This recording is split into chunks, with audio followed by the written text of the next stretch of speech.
You're watching Business Edge, and at this particular segment, we're considering Kenya's budget process, and now that opportunity has been given to the citizens to have some sort of input into the budget and have a robust outlook for what is to come in the year 2023. I am being joined by Professor Lekan Iraki, economist and faculty, University of Nairobi, even as we look at what this means for Kenya's economy and, of course, the citizens who have a say now. Thank you so much, Professor, for joining us. And good afternoon.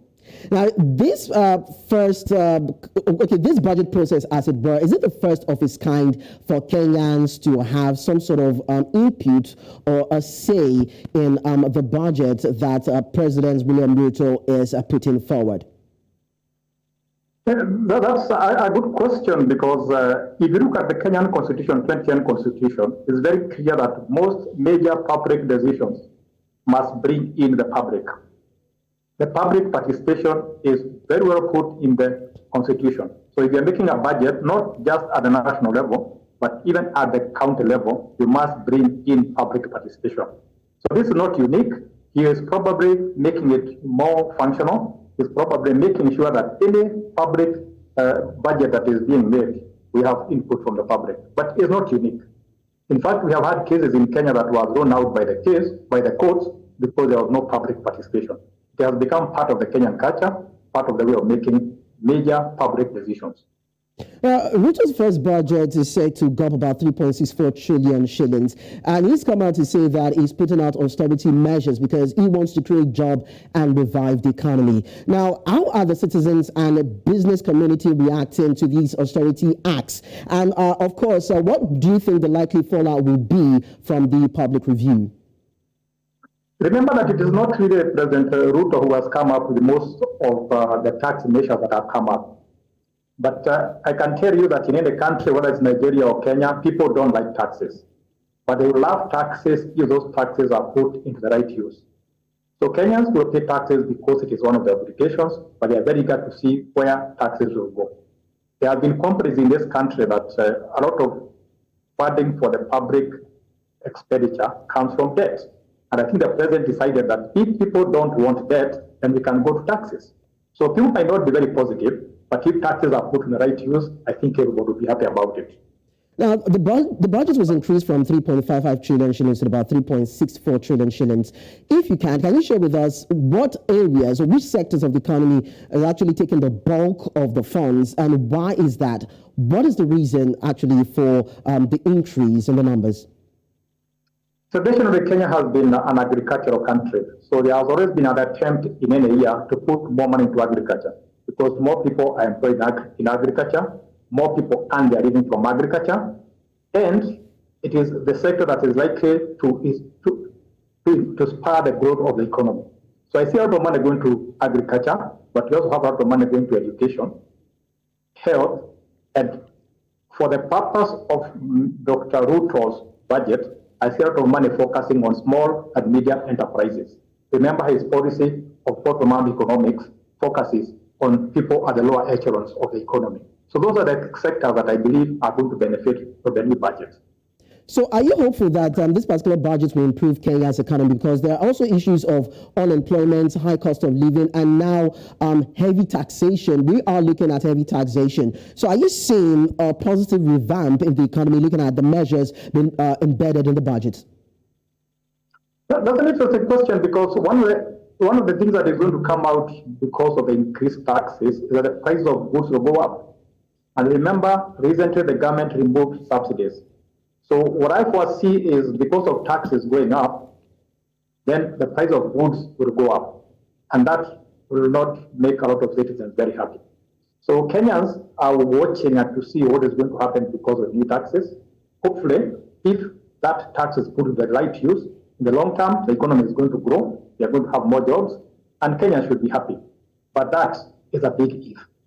Let's still talk about taxes a bit. Now, President William Ruto is putting pressure on the KRA, that is the Kenya Revenue Authority, to aggressively draw out funds from taxation, as it were. Now, does this actually suggest that Kenyan citizens and corporate institutions are under tax, or what is actually the current value of KRA's net value in terms of tax? The consensus is that Kenyans are overtaxed. If you talk to any Kenyan on the streets, they will say they are overtaxed. But it so happens that most of the people who pay taxes in this country are those who are formally employed. If you are informally employed, the people in the informal sector, people who are in the so-called duakari, small and medium-term enterprises, don't pay out of taxes. So the drive has been, let's have everybody pay taxes, whether you're employed or unemployed. And if that was done, I think the tax burden would be shared by everybody, just as the benefits of tax are shared by everybody. So I think the focus should be to have more people in the tax bracket so that people carry this burden of taxation.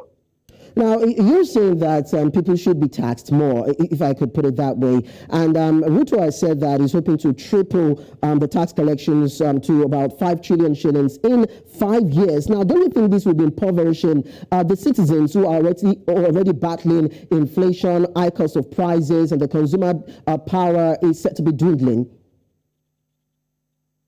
The tax is always a double-edged sword. On one hand, the government wants revenues so that you can pay for services, you can pay for projects, and you can offer services that citizens are demanding. But at the same time, we don't have enough people paying taxes. So the biggest question or the biggest focus should be have as many people as possible pay taxes instead of having individual people paying more taxes. So if we can expand the tax bracket, I think we can be able to achieve that objective. And that brings in the issue that if people have to pay more taxes, then the economy has to expand. So that we have more people paying income tax. We have more people having businesses. And if people are running more businesses, then they are going to be paying VAT and other taxes. So the key issue is to make the country very conducive for investors, both local and foreign, so that the tax base expands because the businesses are expanding and more people are getting jobs and by extension paying taxes. That is the starting point. Okay, well, Professor, earlier you said that these kind of public hearings are not the first that we've had series in Kenya. But then some people are quite skeptical about this particular public hearing process, saying that it is a charade and it will not have any meaningful impact on the budget. How true is this? That's an interesting question because every 5 years we go to the polls and we get county representatives, we get MPs, we get senators, we get a president. And what I've always thought is those are the people we vote for to represent our interests, not just in parliament, but in budget process. So I think it is good public relations to have people give their views because our MPs, our representatives might not give all the views. But as I said earlier, that is a constitutional requirement. It's not something very new. But we hope that the views we give are going to be taken into consideration and will not be for public relations. We all hope that. Based on presidential directives, the Treasury has also come out to say that it is hoping and taking out measures to tame expenditures that have gone over the ceiling, as it were. Now, some are questioning the moral fiber of the Treasury to actually trim down on expenditures and, of course, ensure budget cuts. Do you think they can do that?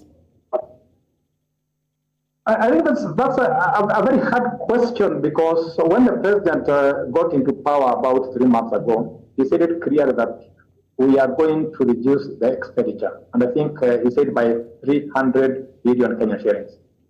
So clearly the government has a lot of will to reduce the expenditure because we always have been having a budget deficit. The question is whether that is going to happen in reality. I think so far we have not seen concrete measures to reduce the government expenditure as promised. But if that can be done, it will be another way of raising the budget deficit and probably making sure that Kenyans don't pay as much tax as possible. Remember, higher taxes depress economic growth because sometimes money in our pocket is used more efficiently than money in government pockets. So we have to strike a balance in that area. You talked about. I'm glad that you talked about the fact that there are checks and balances, but then it's still been speculated or said that the Kenyan government is not truly accountable, as it were, and not truly transparent in the managing of the government's finances. What do you say to that? There has been attempts to be very transparent in terms of managing government finances, so that's why our budget is always published every year. That's why we have a budget or an office that is in charge of making the budget. I think as far as I'm concerned, the process of coming up with a budget is very clear. The problem always comes in expenditure. So that whichever money that is used by the government should be very clear. So I think in making the budget, there is no issue about it. It is in the expenditure where some transparency is not always given. And that is why IMF is demanding that certain money should be made public. For example, how much key government officials are paid. That was a report recently from IMF that they want maybe the businesses, private and otherwise, of key government officials to be made public.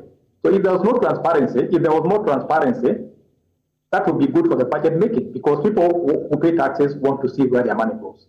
But I think for now we don't have enough transparency. Finally, Professor, before I let you go, the IMF has said some time back that Kenya is in high risk of debt distress. Now, are you optimistic about this budget, believing that it will bring about economic transformation for the country and its citizens? I think the government is determined to make sure that we don't get into a debt stress. And that's why the government is very aggressive in raising more taxes. Somebody will probably tell Kenyans that they asked for it. If you look at the last 5 years, everybody has been complaining about debt, that we are taking too much debt. So the government have decided, if we don't just take debt, why don't we take more taxes? So I think if the tax is put into the right use, we have more people paying taxes, without some people evading taxes. And we also focus on reducing maybe government expenditure, because sometimes there's some waste. I think I'm very optimistic that in the long run, our economy is going to be transformed, there'll be more jobs, and Kenyans will be happy. Well, I think the underlying takeaway is for the monies generated from taxation, or tax as it were, is plugged in the right areas, just as you have highlighted. Thank you so much, Professor, for joining us. Thank you very much and have a good afternoon. And you too. Now, aside a tax increase, the Treasury has been instructed to find savings of about 3 billion Kenyan shillings in this year's budget as a means of tapering down on government expenditure, as it were.